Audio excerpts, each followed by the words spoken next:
Après 9 ans de carrière, le premier Q5 a laissé place à une deuxième génération début 2017. Le nouveau menu est 3 cm plus long que son prédécesseur et se veut un peu plus dynamique visuellement via un design plus anguleux, même si les deux générations se ressemblent beaucoup. La gamme des motorisations comporte pour l'instant 4 diesels et un seul bloc essence, un 4 cylindres de litre de 252 chevaux.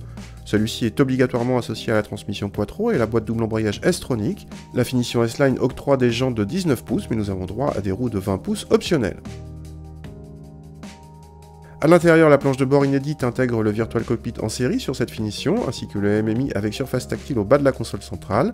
La qualité de présentation est flatteuse dans l'ensemble, mais les plastiques sont durs dès qu'on passe sous les inserts décoratifs.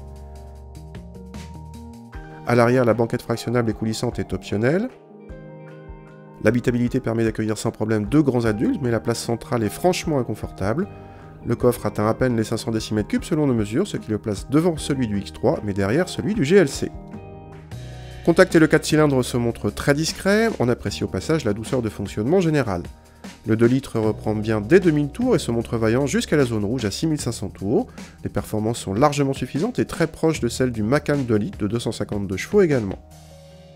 Côté châssis, notre modèle avec suspension pilotée optionnelle savait distiller une bonne dose de confort en mode confort et devenait beaucoup plus dynamique dans le mode du même nom. Deux voitures différentes, du coup nous vous recommandons vivement cette option malgré ses 2000 €. En consommation, ce Q5 ne peut échapper au malus écologique, variable selon la taille des roues que vous choisissez, mais il reste relativement sobre vu ses prestations d'ensemble, notamment plus sobre de presque 1 litre en moyenne par rapport au Macan 2 litres selon nos mesures. En tarif, le Q5 joue comme on pouvait s'y attendre dans la même cour que les X3 et GLC avec 50 000 € en prix d'appel sur cette version TFSI et presque 60 000 € pour notre modèle d'essai. Le Macan est lui aussi voisin en tarif, tout comme le Jaguar F-Pace. Le récent Stelvio d'Alfa Romeo se montre quant à lui un peu moins prétentieux.